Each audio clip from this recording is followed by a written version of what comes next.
Welcome back to the Whizz. Welcome back to the Whizz.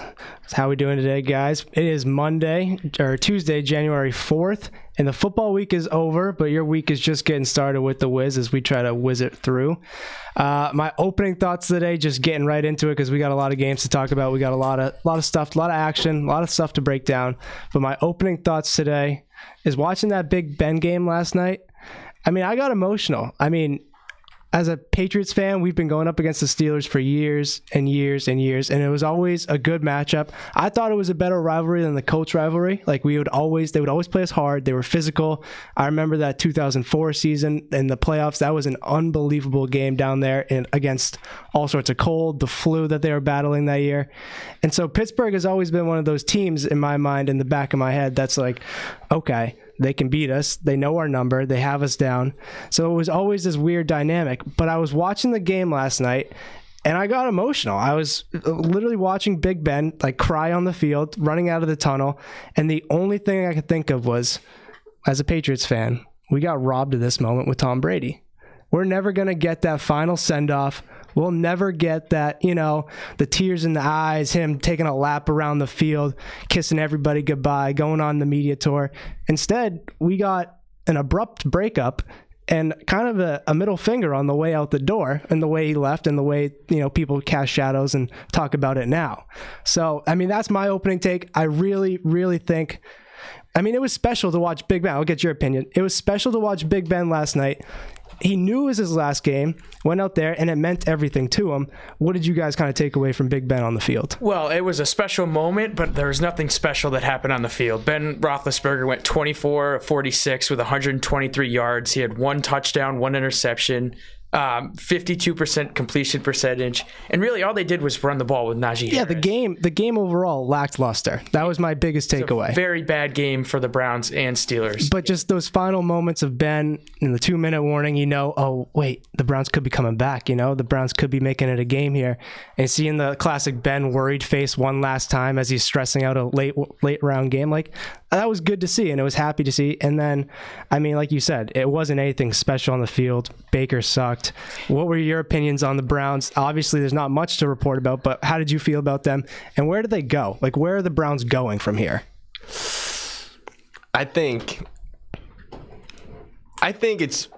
everyone knows now. Baker, they need a quarterback. Yeah. I'm not saying Baker Mayfield. You don't think it's the shoulder? I don't think he's bad, but I don't think he's going to be good enough for the Browns to go to the Super Bowl. Think about it. The last 3 seasons, the Browns have been labeled as Super Bowl contenders 2 out of 3 seasons. Yeah. They made the playoffs once. They made a good run last year, though. Finally, they got their first playoff home win. That was a big moment for the city. And then you come into this year as a Browns fan, you're like, all right, we got our guy. We got Baker. We have Odell. We have all these weapons. And then, week 6 rolls around. Baker's shoulder's obviously going to crap now. He's 2 weeks away from completely tearing it. Odell's father's making videos of him trying to get him out of town. Both your running backs are bouncing off injured reserve. There's no form of, solid team there. So where do the Browns go? How do they build? How do they attack the offseason? They evaluate the quarterback position. Yeah. I really think so. Even with the injury with Baker Mayfield, he makes poor decisions. So you don't think it's just the shoulder limiting him? I think you think he's not a great quarterback? No. Even before the injury, he was making stupid interceptions that a rookie quarterback would make. Fair. Very fair. And what do you think a comparison? So if you're a Steelers fan next year, you're looking for a quarterback. Obviously, we talked about Big Ben. This is last year. Everything was emotional last night. As a Steelers fan, where do you go now? Because you're looking at probably the only way you get into the playoffs is a ridiculous situation where you need 2 teams to tie. You need the Colts to lose to the Jaguars, which they just lost by 47 last week, so that doesn't seem like it's going to happen. But Jacksonville's 6-0 against Indianapolis since 2015. You don't have to tell me about pesky opponents in your division that take some cheap wins. I get that, but I'm just saying. This year's Colts team looks high powered. They look like that. The Steelers, on the other hand, they don't. They need a quarterback. So where do they go next year? I think they can go 2 ways. Yep. They can either go for the draft or find a veteran. Because to be fair, after looking over the roster more and more, they kind of have the pieces to not only make it to the playoffs, but go for a playoff push. They have a strong team. They have the defense. Yep. They have. Well, obviously, we'll talk about this later, but they have, in my opinion, the defensive player of the year, Yep. TJ Watt. You have a young running back of Najee Harris, 3 excellent receivers of Claypool. You have Deontay, Washington. You have They're Juju. all good. Juju, if he comes back, he's on the 1 year. Yeah. But I mean, you're right. That team has a foundation to be good for a while, and they're a quarterback away. And I think what you've seen on the field this year out of the Steelers is it's a quarterback away. You watch them lose games, and you don't go, oh well, the defense played just crap today. They were awful, or the receivers, they didn't make any plays. Deontay Johnson and Najee Harris have been making plays all year. It's just, when does Big Ben get them the ball? Does he, and can he do it anymore? The only issue is this quarterback draft class is nothing like last year's, and they're on the verge of making the playoffs, so they're not going to have a high draft pick. Right. You're not going to have a Mac Jones fall into your lap. Yeah, you're looking at a 15 to 17, maybe 20 pick. That's what you're looking at right and there. It's going to take him time to develop, and they're going to be maybe not mediocre, but they're not going to be a high playoff contender for a couple of years. Well, speaking of 15 overall picks, Mac Jones and the Patriots this week, we talked about it a little bit earlier with the Jaguars losing by 47. The Patriots put up a 50-burger on the Jaguars. As a Patriots fan, I think people, don't want to talk about Patriots. I think there's Patriots fatigue out there, and I accept that. But I'm going to take a moment. This was a get-right game that they needed. Definitely. I mean, they got smacked around the last 2 weeks. Buffalo came in to your own town, or own home turf, and just did what they wanted to do with you. Like, they passed the ball on you. When Josh Allen wanted to run, he ran. When Isaiah McKenzie wanted to swing him out and hit him in the flat, or give him the ball, or make him run the wheel route, which he did twice, they did it. They did everything that they set out to do. And so for the Patriots to come back, and I get it's the Jacksonville Jaguars, and I get it's like the same thing people talked about on that win streak when they didn't beat any real teams. It's not a real team. But you saw fundamental good football. Yeah. Like, you saw them do the right things in the right places, and that was encouraging to watch. Yeah, they didn't do anything concerning. Mac Jones didn't throw the ball aggressively. They ran the ball off a lot. What it was concerning is Damian Harris went out with an injury in, I believe, the third quarter. And he didn't get a lot of snaps after that, and he was questionable on the injury report this week. Right. But like you said, going back to last week, Buffalo just completely embarrassed us. Yep. You have their best receiver making fun of our fans, tell them to get the F out of town. Yeah. So it's definitely a moral victory. It's definitely what we needed. Looking into the playoffs, we have Miami coming up this week. That could be a tough opponent. It is. Yep. We've always struggled down in Miami, and going into the playoffs, I think it's important to get these last 2 victories. As someone who's not a lifelong Patriots fan, but somewhat from the area, how do you look at this Patriots team compared to other Patriots teams, and do you feel like they're legit? Do you feel like they're actual contenders, or are they frauds? I think Mac Jones himself, I think what he does in the postseason is going to affect how Patriots fans have a view on him. Obviously, it's his first postseason. Obviously, well, he may be on the road in his first game too, which can affect him a little bit. But I mean, comparing this Patriots team to all the Pats teams in the past, you guys have a lot more running game than passing game. Yeah. Your defense, your defense can show up big time. Yep.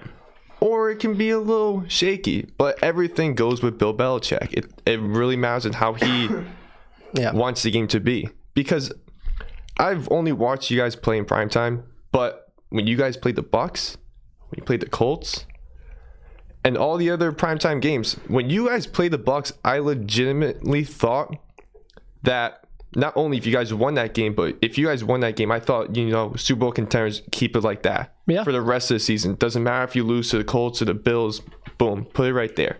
Yeah. But, I mean, you just have to see how it goes. No, I mean, you have to first focus on Miami, which in my opinion is going to be a really good game. It doesn't matter about wins and losses. It's more about the rivalry. Miami's now looking to just destroy your momentum going into playoffs. Oh, yeah. And then obviously you guys just want to beat Miami. Yeah. And they beat you week 1 too. So now you want to go after them a little bit more. They beat us week 1. They beat us 2 years ago, week 17. Like, Miami has a history of doing things to Patriots seasons that aren't actually in the blueprint, and then Miami a couple of years ago. That doesn't happen, but it seems to happen when we go down there and play, because I mean, one thing, you're going in early January. It's, 20 degrees here today, 19 degrees here. It's probably going to be 70, humid. Like, that's a shock whether you want to admit it or not. And I'm not saying they lose because it's hot. That'd be a silly and stupid thing to say. But it is a factor, and it is why the Patriots, they go down there. It's lackluster. They're in the playoffs. We're good to go.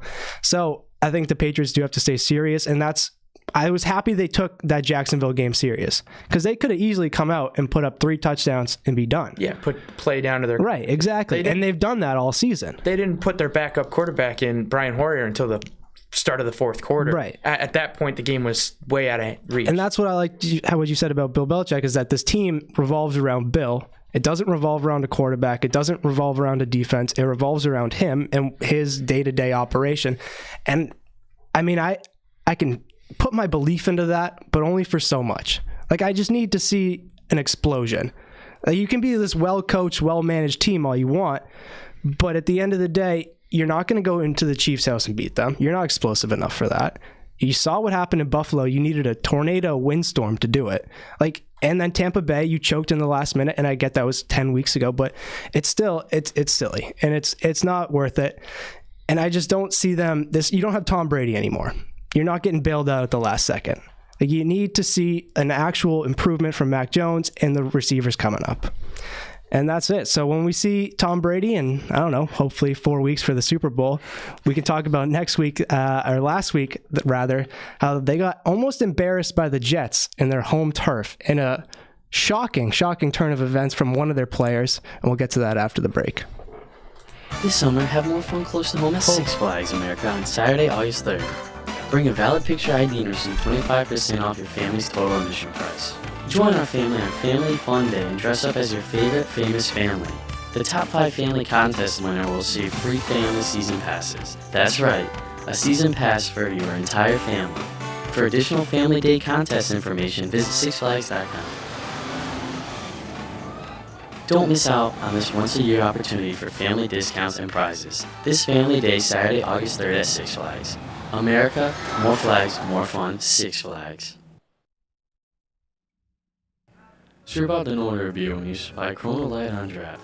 That's different, you think. You get your pint of premium refreshment when you spot a lovely Mediterranean girl.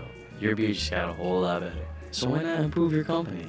You say to her, "Tenías una sonrisa muy bonita." She smiles and says, something you don't understand, because she's French, which is just fine with you. Drink a 99-calorie Corona Light on draft, and drink it responsibly. When you think of Atlanta Bread Company, don't just think bread. Think of an entire breakfast menu. Freshly baked pastries, hot breakfast sandwiches, and specialty coffees. Think of our cafe with savory sandwiches, daily soups, and crisp salads. And don't forget, we can cater your next special event or meeting. Atlanta Bread Company, more than just bread. Ho, ho, ho! It's Christmas time here in Connecticut. The snow's falling, the decorations are getting put up, and Santa's coming to town. Yes, Santa's coming to town right near you this Saturday at noon at the West Farms Mall. You do not want to miss out on this amazing event, ladies and gentlemen. All you have to do is join Mix 106's Ricky Nightlife, and you have a chance to win an Xbox One and Call of Duty. Gamers, you are all welcome this Saturday to try out the free gear courtesy of Xbox and Mix 106's. You do not want to miss out on this opportunity, ladies and gentlemen, as you can win a gift for not only yourself, but you can win it for a family member or a friend or someone you just love. You do not want to miss out on this opportunity this Saturday at noon. I think there's one more. Bring it back one time. There's nothing better than the morning whiz. And now, our feature presentation. The Whiz. All right, welcome back. Yesterday, we've seen Tom Brady play football a lot. We've seen the Jets play football a lot. I cannot say I've ever seen what happened on the third quarter on the sidelines of the Bucs. I've never seen A, that type of reaction, B, that type of response. And if you don't know what I'm talking about Antonio Brown. during the third quarter of yesterday's game, he had a talk with Bruce Arians and coaching staff about God knows what. Antonio claims he was hurt. He didn't want to go back into the game. That's what he said to Ian Rappaport, who reported that. And he said he didn't feel comfortable playing again, and the coaches told him, well, you're not on the team anymore. I've never heard of a coach effectively fire somebody in the middle of the game or just tell them they're cut. What do you make of Antonio Brown and his maybe outburst, and what does this say? Knowing what he's done in the past, how do you feel about this? Well, I don't think he has a job in the NFL after this anymore. I don't even know what number of incident this is, but this isn't even the first. Talking double digits. Double digits. Yeah. This isn't even the first incident this season with the team. He had the whole fake vaccination card. Same team, yep.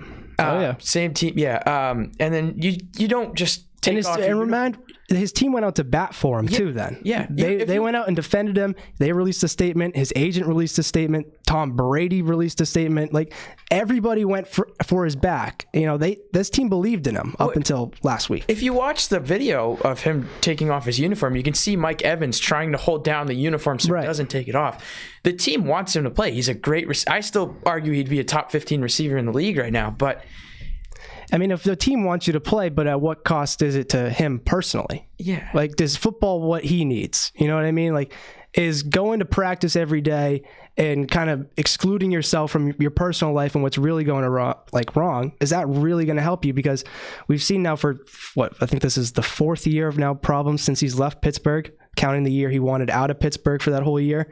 I mean, we talk about not even the stuff with the police, but just the helmets, freezing your foot in cryotherapy, throwing a fit about jerseys and how it fits you. Like, he's been doing stuff for attention and to lash out for a while. So at what point do you realize, is it about football for him anymore, or is it about him? You know what I mean? I think it's just about him at this point. Right. Or there's something going on upstairs that we don't know about. Yeah, and that could be totally possible too. I'm not saying that he has anything wrong, but it just seems like stuff's getting more ridiculous. And another thing, we have no idea about is who's playing wide receiver for the Bucs anymore these days. With Antonio out, Chris Godwin out. I mean, it came down to Grayson Jr. catching a game-winning touchdown pass from Tom Brady. To be honest with you, I don't know much about Grayson Jr., but I'll say that is a game he'll probably remember forever. Not because it's a huge game, but it is, you catch that last-minute touchdown pass from Tom Brady against the Jets. But where did the Bucs go? Do you feel like they're for real? Do they feel like they have big missing chunks? Like, can they get back to the Super Bowl and repeat? Because you saw last year, they had hiccups in the road, and then they turned the wheels on, and they exploded through them. They hit that lump in like week 9 or whatever it was, and then they boom right over it. Can that happen again, even though it's a little bit later in the season? Yeah. Obviously. It's Tom Brady. It's just because it's Tom Brady? Well, not just because it's Tom Brady, but if you look at the Tampa team from last year compared to this year, last year, in my opinion, they were worse. They were worse last year than they were this year. Really? They had a lot of issues going around. They had a lot of issues going on. This year, they were even with the ragtag with all the injuries and all that. Yeah, it's football. Injuries happen. You just have to have the next player come up and then just see how they do. I mean, but if you look at, obviously, Chris Godwin's out for the season. Leonard Fournette's is on the IR. Mike Evans is a little shaky the past couple of weeks. Antonio Brown, we just talked about. Right. Obviously, you have their defense has had holes. They had to go sign Richard Sherman off the streets, They've had secondary issues this entire season, but I think looking at the teams that they can play in the playoffs, I think no matter what. See, the thing is with football in the playoffs, you need to have some sort of experience to know what you're going into. Yeah. Oh, okay. And obviously, I don't need to talk about how many years Tom Brady's been playing. Nope. But all I'm going to say is the teams that he's playing in the playoffs, the quarterbacks he's playing against, you have Aaron Rodgers, you have Matt Stafford, you have Kyler Murray, Jimmy Garoppolo, Jalen Hurts, and potentially maybe even what's his name? What team? Dak Prescott. Yeah. Dak Prescott. There we go. You have all those quarterbacks, and you look at their playoff experience, they're all low. Besides, obviously, Aaron Rodgers. And if you want to go in that Jimmy Garoppolo conversation of being Tom Brady's backup and how he's been to Super Bowl, you can go for it. But I think a lot of the playoffs, especially this year, with the new quarterbacks of Stafford and Murray, I think Tampa's going to still have a big run going into the playoffs. Well, if Tampa wants to have a big run in the playoffs, they're going to have to start playing up to their competition. They almost lost to a 4-12 Jets team. And to give the Jets credit, they've been playing real frisky, real well lately. They have been, but they've bought into what Saleh's saying down there. They got to turn it on for the playoffs. They should have a win against the Panthers coming up in Week 18, but if they don't start getting it together, like they made a big defensive stop at the end of the game, but it's against a rookie Zach Wilson, who's not that great. They definitely need to figure what's going on out soon. You know what? I'm glad you brought up Zach Wilson because, I mean, watching Zach Wilson the past 3 weeks, I can't say I sit down and watch every play of the Jets football because that's be ridiculous. Why would anybody put themselves through that? I feel bad. But, like, I watch enough of Zach Wilson where I know who he is and what he's capable of. And I look at him, he is a DNA quarterback, being a really good quarterback. I think he's a Russell Wilson, like, to a T. Yeah, he's a little bit smaller, but he can move around the same way, extend plays. And yeah, sure, he makes some dumb throws sometimes, and he's a rookie, and we can keep calling him a rookie for one more week. But next year, I think with a full offseason, in an NFL weight room, all of that, Zach Wilson, you're looking at a pretty good quarterback. Oh, yeah, he's definitely shown much improvement since the beginning of the season. It was Week 2 against the Patriots where he threw 4 interceptions. Yeah, he had the Sam Darnold seeing ghost games again, you know? Yeah, but no, he's definitely come a long way. I think that arm talent is just raw. Like, he throws a ball, and it leaves his hand, and you're like, why is it already at the receiver? You know what I mean? Yeah, it reminds me of a young Josh Allen. Yeah, 100%. It's one of those things where you look at it and you're like, okay, he's different. Yeah. Like when I watch Mac Jones, this is what I was talking about with the explosion in Mac Jones earlier, is I don't see that with the ball just slinging out of his arm. No. Like he makes some good throws and he gets the ball where it needs to be, and we all call him a game manager and knock him for that. But, Zach Wilson, like the ball goes and he gets it there and he's fairly accurate, making some, kind of stupid idea, like when he's throwing around across his body, doing 360s. Like he does what he does what a rookie does. So when you get in there and you fine tune that and you put his feet under him, you get him a good solid base. I think you're looking at a really, really good quarterback. I don't even think quarterback. I think the team all around, especially their offense, they're young. Oh, they're like the youngest really team in the league. Yeah. Elijah Moore has been doing great. Obviously, he's unreal. Obviously, he's been hurt, but when he's playing, he's amazing. Michael Carter, he's amazing. They're getting pieces slowly but surely. The Jets are becoming a better version of themselves. They actually have a quarterback as of right now that we can look at and go, okay, he can be there for more than 3 years, 4 years. Right. And I believe Robert Saleh is a sustainable coach. I mean, if you go back to Adam Gase, he wasn't just the first press conference where his eyes are bugging out, going it looked left like he and was right. on drugs. Yeah. I think Robert Saleh, they can build. I think the team wants to get around him, like you said. They're believing what he says. Right. So. Transitioning off another rookie coach, not a rookie coach anymore, but another rookie having a really good season. Jamar Chase, second LSU receiver in as many years to break the rookie receiving record. That'd be Justin Jefferson, who did it last year, his receiving mate in 2019. Bengals won that game 34-31, a last-second field goal. Before we talk about Justin Jefferson's amazing season, just watching the game, the Bengals did everything they could to lose, and then for a 10-minute span in the third and into the fourth quarter, they did everything right. And then the last 2 minutes, when it came down to it, to just put the game away, they almost shot themselves in the foot 3 or 4 times. I mean, they went for it on 4th and inches twice on the goal line with under a minute to go. Like, it got bailed out by penalties. A penalty. They got bailed out by Chiefs being stupid, and this is what the Chiefs do. This is what cost them against Brady that year in 2018 and 2017. Both times penalties. Yeah, penalties took them out of those championship runs. You can't say anything else. And as the Chiefs continue to do this, more red flags. I said I was scared of the Chiefs earlier. I am, but they're known to just be inept when it comes to this type of stuff. But yeah, the Bengals did everything they could to just piss that game away yesterday for a while, but they did come up with the win. Jamar Chase, 266 yards, 3 touchdowns. What do you make of this rookie performance? Is it something, obviously you'll remember forever, but is the Justin Jefferson's, is he comparable? Is he just having a lucky season? Is he the only target? Like, what is it that makes Jamar Chase who he is, and is he special like that? Well, he's just He's great. He's super quick. He can catch the ball. I know a lot of people were making fun of him in preseason because he couldn't get used to there's no stripe on the ball. He needs some stripes, yeah. Yeah, but no, he's come alive. Him and Joe Burrow with that LSU connection is great. They know each other. They don't need to build a relationship. I think this team could go make a thing of themselves for a couple years now. Oh, yeah. They have the fundamental. I mean, the defense needs to improve. Step up, They need a corner. They cannot cover. It is embarrassing watching them play defense. But the offense is explosive, and it's exactly what LSU won their national championship on in 2019. It is the same blueprint. It is explosion on the outside, and let me just sling it over the middle, and we're going to score more points than you, and hopefully that wins. Yeah. I mean, and they've done it pretty well. They're 10-6. They're going on this. They're like you said, they're building.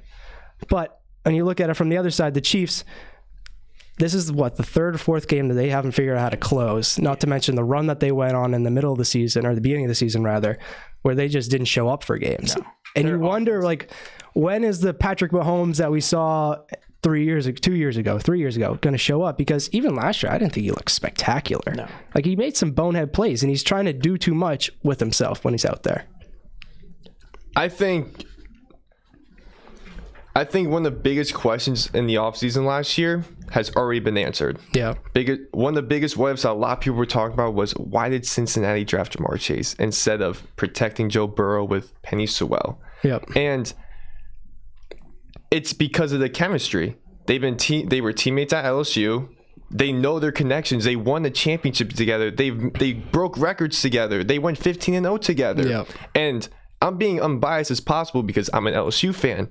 But this entire football season, I've been watching the games as just a fan. Yep. Not watching any Giants games, not cheering for anyone, just watching it as a game. And I've been watching the Bengals a lot this season. And they're going to be really scary. They're going to be really scary. And what's cool about Jamar Chase is that he went into his first ever professional season with criticism. Yeah. How he couldn't catch because of the stripes on the ball. Well, and he kind of set himself up for a lot of that. And that's just by A, not catching, and then B, complaining about the stripes on the balls.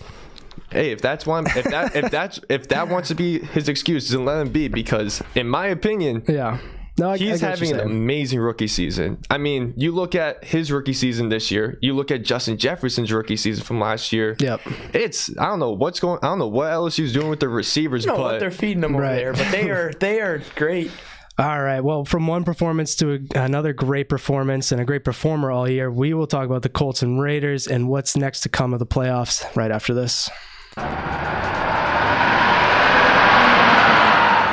Taking a bus is a drag. I used to be late for class all the time, and chasing buses is not a cool look. Luckily, taking public transportation is a thing of the past for me. Thanks to Auto's used cars, I was able to buy a car that fit my budget and style.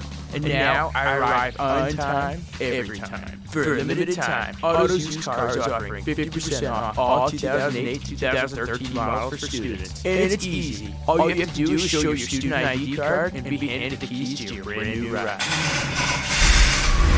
Hurry in today and get your wheels so you can finally say goodbye to the bus for good. Auto's Used Cars has something. Introducing Dunkin Donuts all-new freshly baked muffins. They're incredibly delicious and bigger than ever before. You'll love them for a long, long time. Of course, nothing lasts forever. Bigger muffins, bigger taste. New from Dunkin Donuts. Stop in today and try Dunkin Donuts' new bigger muffins with a cup of delicious coffee. Have you ever wanted to eat healthier without compromising taste? Well, now you can. New subs arrive at Subway's restaurants. There are a variety of items available which you can choose from to create your own low-fat sub that is just right for you. The new low-fat sub makes eating healthier easier than ever. Subway. Eat fresh. Sure about the Northern review when you spike Corona Light on draft. That's different, you think. You get your pint of premium refreshment when you spot a lovely Mediterranean girl. Your beauty's got a whole lot better. So why not improve your company? You say to her, "Tienes una sonrisa muy bonita." She smiles and says, something you don't understand, because she's French, which is just fine with you. Drink a 99-calorie Corona Light draft, and drink responsibly. Whiz your way through traffic with the Morning Whiz. All right, whizzing our way through this Tuesday morning. Halfway Welcome through. back to the Whiz. Oh, there it is. Got to time that one out better next time. But speaking of timing, that Colts win, or loss rather, could not have come at a better time. Patriots moving back up. I have personal reasons for that. But Colts Raiders back in action this week. A game that I don't like watching the Raiders play, to be honest with you. I just don't like the energy and the aura from that team. That sounds like a weird thing to say, but when I see them on my TV at 4 o'clock every Sunday afternoon, it's them, the Broncos, the Chargers, which seems like almost every week. I want to cry because it's the worst watched game on Red Zone. It's always just boring until the last 5 minutes, and I always lose my bets on them, but that's neither here nor there. But I did win this week with the Raiders with that last-second field goal. Derek Carr, 24 for 31, 255 yards, 1 TD, but 2 interceptions. Got bailed out by a Hunter Renfrow last-second catch. He was barely down when they tagged him down to put him in field goal range. But the real story is Jonathan Taylor held to only 100 yards. When I say only 100 yards, that is a shocking thing to say because that is just how good this guy's been all year. I mean, we talked about what he did to the Patriots a little bit, but he has been running teams over. And as playoff football, I think one of the most important things you need is a good running game. There's no team out there that will ever, win the championship just on air raid offense. I just don't think that'll happen. As much as we value the pass now with everything, with the receivers and the contracts they get, the running back is still a very, very important part of this team. And the Colts got themselves one with Jonathan Taylor. Yeah. It was the first game the Colts have lost this season when Jonathan Taylor has rushed for over 100 yards. And Carson Wentz, if they expect to go anywhere, if they even make the playoffs, Carson Wentz has got to step it up. Carson Wentz, when they signed him in the offseason, was one of those ones where I was so confused. Because I've watched this guy do things in Philadelphia with the football, kind of we were talking about earlier with Zach Wilson, just reckless. What are you doing? Well, he had no... his legs are going one way, he's moving the other way. It makes no sense when he looks discoordinated out there. He looks discombobulated. He looks just out of it. He's got to get his confidence back, and there's no more excuses of him. Oh, it's a confidence thing because I was gonna say, can you even make that excuse anymore? It's been what now 2.5 years on paper where you have legitimate evidence that this guy's not going to progress, and he's not going to. That MVP season that or whatever they call it, that with Nick Foles took over and won the Super Bowl. He played well for 9 games, but he's played well for 7 games and then fallen off before. That's not out of the ordinary for him. He's had injuries as well because he can't stay healthy. Right. And, he has a new change of scenery, but that hasn't helped much. He went, 16 of 27 for 148 yards. Yeah. A touchdown. First half, yeah. That's not going to win you very many games in the passing-friendly NFL. God, no. And then just to put it in perspective, like I said, I hate watching the Raiders play. I dislike the brand of football they play. I don't like... It's not that I don't personally dislike anything, but I don't like Derek Carr, and I don't like the style of offense that they run where you guys have a guy in Josh Jacobs who could be one of the best backs in the league. His rookie season, he showed you he could be one of the best backs in the league. Why are we alternating other running backs in and out, A, and then B, why are we just not running the ball? They don't have Waller. Obviously, what happened with Ruggs is terrible, and he's not there anymore. Renfrow is your only really legitimate option out there. Why don't you run the ball? Yeah. Why don't you ground and pound? Why don't you be the Las Vegas Raiders? Just go win. Doesn't matter how it looks. Just go win. It's that simple. And the Raiders, they baffle me, but they're out of the playoffs pretty much with barring a tie or whatever it is next week. Well, I believe their situation is they have to beat the Chargers. Yeah. And they're in. And then I think they need the Colts to lose. But looking ahead next week, how do you feel about that game? You could talk about the Chargers too. How do you feel about Justin Herbert? We talked about experience and how important that is in the playoffs. Does he have what it takes to, bring a young quarterback? Does he take him over that hump? I think he has what it takes against the Raiders, but I don't know how far they're going. The AFC is very weird this year. There's 4 teams that technically could be the first seed going into the last week of the season. Right. You have the Chiefs, the Titans, the Patriots, and Bills. The Bills. Right now, it's Titans, Chiefs, Bengals, Bills, Patriots, Colts. All 6 of those teams could be in the first spot. Yeah, It's a crazy year. It just shows you how good. And if you look at the NFC, it's even more shocking when you're like, these teams are 4-10. Like, there's not a single team in the AFC besides Jacksonville that's 4-10. Like, it's one of those things where I think that the Colts, for them to make a run, it's heavily reliant on Jonathan Taylor and Carson Wentz staying out of the way. With the Raiders, on the other hand, and the Chargers, I don't see either of them going anywhere. I think that Chargers team has been there and done that. That core has been there for a while. Like, people forget about that. Eckler, Keenan, Mike Williams, like, they've all been there for a while. It's just because a new quarterback comes in, I don't see them getting over the hump like that. You know what I mean? I just don't see Justin Herbert's, like we talked about, arm talent, great arm talent, can do everything on the football field.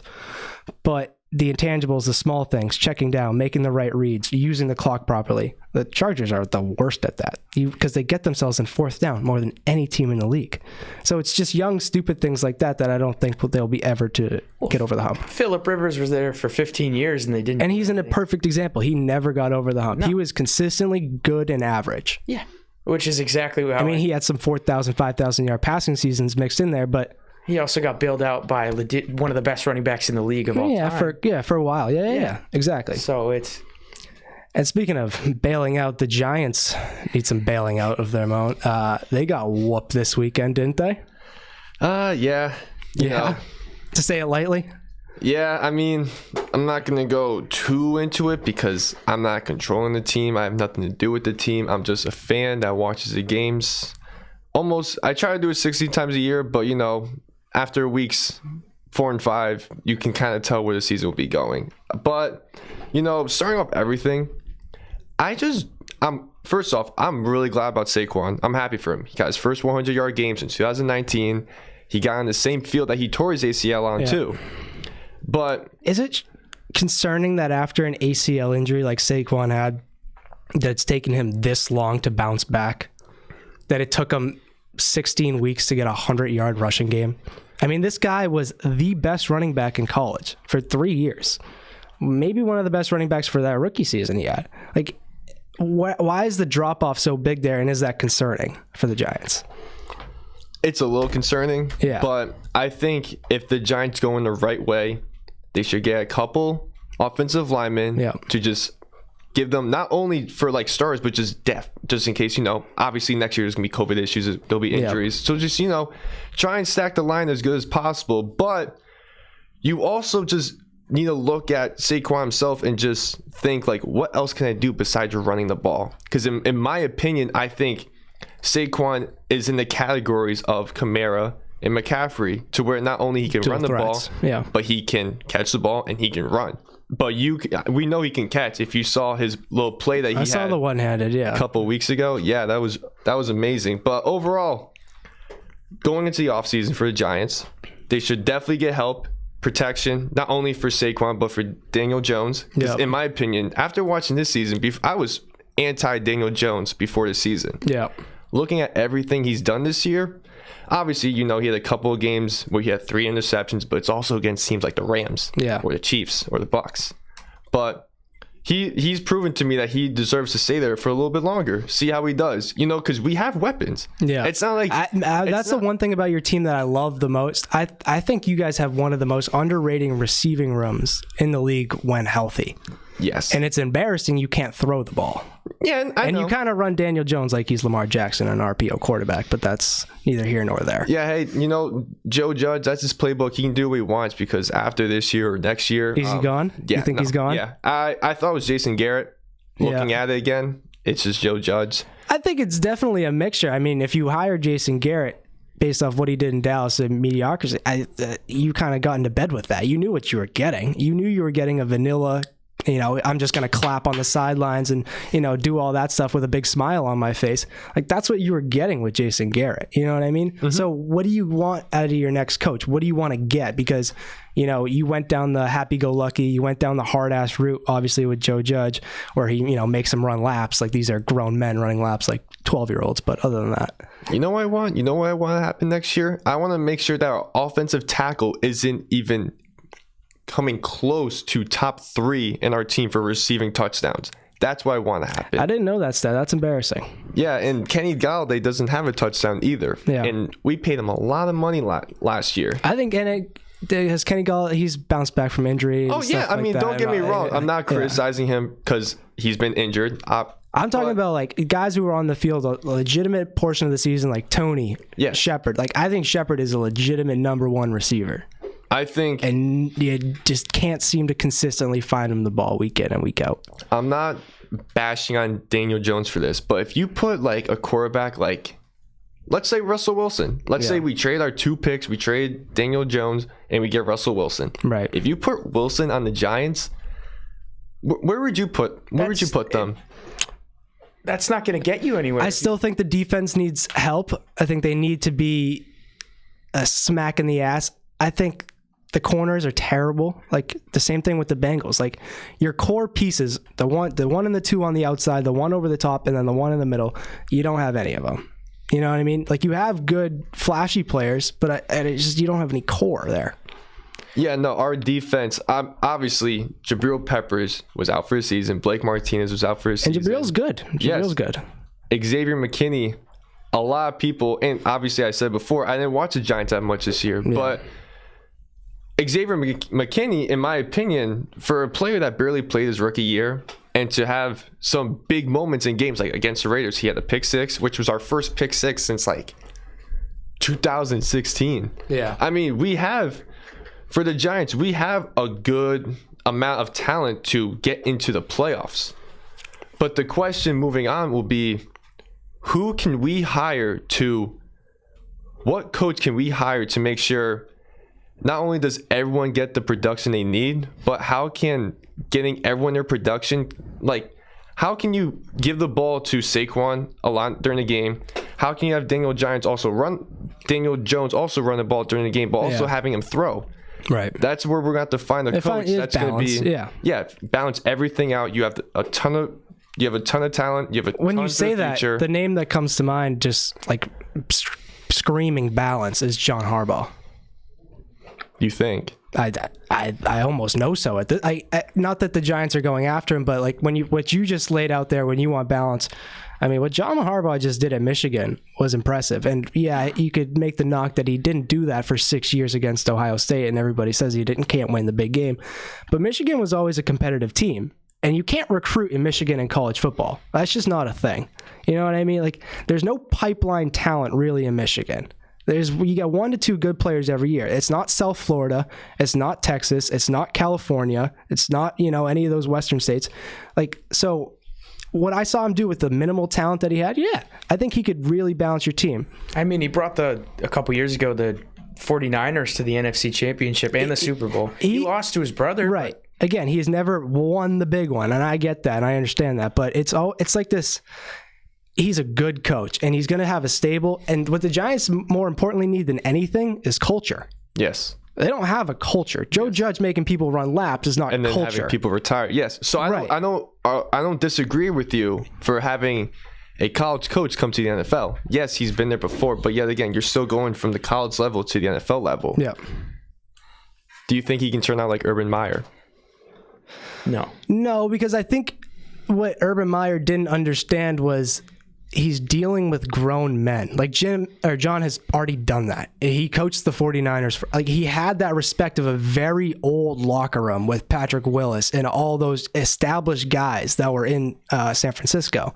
Like, he knows how to take that and build a culture off of it.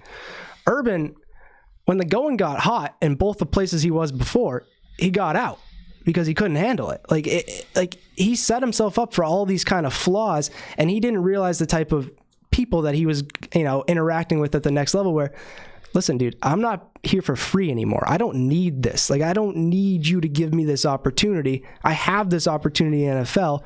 I'm good. Like the Marvin Joneses, where he didn't give him give Marvin Jones the football. Mm-hmm.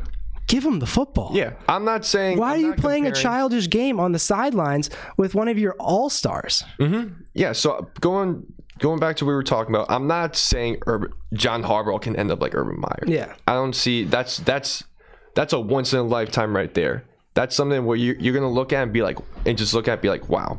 But But I think going into the offseason, what the Giants need to figure out is just who can they see being the coach for the next 5 to 7 to even 10 years. Right. Because I think we have the pieces. Obviously, after this offseason too, draft a line, draft some more defenders. But overall, you need to look at who can you trust to be your coach for the next 5 to 10 years. Yeah. And we'll talk about some more intriguing stuff after the break. Like Aaron Rodgers being that guy for multiple years, he is on his second MVP run in as many years. Arguably, maybe should have won it 3 years ago too, but that's a different argument for a different day. We'll dive into MVP races when we get back. Everybody looks forward to the weekend, right? Friday night, Saturday night, those are prime date nights. Hey, it's Matt Cannon from The Morning Whizz, and I know if your Friday nights and your Saturday nights lately have been spent bored and alone, you might be actually dreading the weekend. I have the cure for this. I want you to enjoy the rest of the most fun seasons in Atlanta with a really fun group of people from Events and Adventures. You've heard me talk about them before, right? And you still think they're one of those match sites? Trust me, they're totally different. With Events and Adventures, you'll be having fun from day one, and you're pretty much guaranteed to walk away from your very first event with a bunch of new friends and probably even a few phone numbers. What are these events, you ask? How does hang gliding sound to you? Not quite ready to brave the skies? That's okay. Events and Adventures also host cooking classes and trivia nights. You'll even find them out having a blast together at Unplugged in the park. There are also so many events. Check them out for yourself at lotsofevents.com or just pick up the phone and call 888-600-599. 888-600-599. Just be sure to tell them Matt sent you and find something you look forward to do next weekend with Events and Adventures. Introducing Dunkin Donuts all new freshly baked muffins. They're incredibly delicious and bigger than ever before. You'll love them for a long, long time. Of course, nothing lasts forever. Bigger muffins, bigger taste. New from Dunkin Donuts. Stop in today and try Dunkin Donuts' new bigger muffins with a cup of delicious coffee. Have you ever wanted to eat healthier without compromising taste? Well, now you can. New subs arrive at Subway's restaurants. There are a variety of items available which you can choose from to create your own low-fat sub that is just right for you. The new low-fat sub makes eating healthier easier than ever. Subway. Eat fresh. Where do you get your pet's flea, tick, and heartworm medication? 1-800-PET-MEDS guarantees the lowest price on all your pet's medication. Order now and receive free shipping. Call 1-800-PET-MEDS. Quality Nissan of Temecula, with a giant inventory sale of beautiful pre-owned vehicles, has contacted the IRS to liquidate their entire stock. No, not that IRS. It's inventory reduction sale taking place this weekend with used cars starting as low as $88. We've got over $3 million worth of 2-doors, 4-doors, vans, SUVs, and trucks, and they're all priced for immediate delivery. Every windshield will be marked with a settlement price and a payment. Simply pick the car you want and we'll make your deal. We'll pay off the trade no matter what you owe when you make your deal. Good credit, bad credit, no credit, we need your business. You can't miss the gigantic IRS inventory reduction sale this weekend at Quality Nissan of Temecula. Just off X15 Winchester Road on Motor Parkway in Temecula. Save thousands. Hello? I'm a man! I'm 40! Hello? Play to win the game. I guess that's what I'm saying, Brooksy. You get that through your head? I guess so. Yeah. Well, then get the out of here then. Okay, see ya. The Bears are who we thought they were. That's why we took the damn field. The playoffs? What are you talking about? Playoffs? You kidding me? Playoffs? We've got to be the dumbest team in America in terms of playing the game. Cannot play with them. Cannot win with them. Cannot coach with them. Can't do it. I want winners. That's what they were saying about Antonio Brown. I want winners. All right, we're back with the Whiz. Final segment on your Tuesday afternoon here. We're getting right back into it because we want to knock this out. MVP races right around the corner. Week 18, first week 18 ever. We've never had one of those before. Usually the season's over. Yeah, here we go. And we're getting ready for playoffs. But it is that time of year where, people start getting their futures in for their MVP votes. And right now, your MVP leader after week 17, Aaron Rodgers, minus 400. Brady is plus 550. Jonathan Taylor is plus 1,000. Joe Burrow plus 1,600. And then Cooper Kupp, rounding out the top 5, is plus 2,200. Boys, is it crazy that I still think Jonathan Taylor maybe has a shot for MVP? No. Is that an outlandish take? Yeah. No. Why? Well, it's such. When was the last time a running back won MVP? Besides last That's year? kind of my point, though. I feel like with everybody who votes on this, it's QB fatigue. It's the same thing that happened to Mac Jones in the Heisman. It's not that those awards are similar, but it's the same thing. Like, do you really want to see another QB win? Do these guys voting on it really want to see Aaron Rodgers win after the stunts that he's pulled this year? You know what I mean? Like, is that something deep down these guys really want to see? Probably not, but right.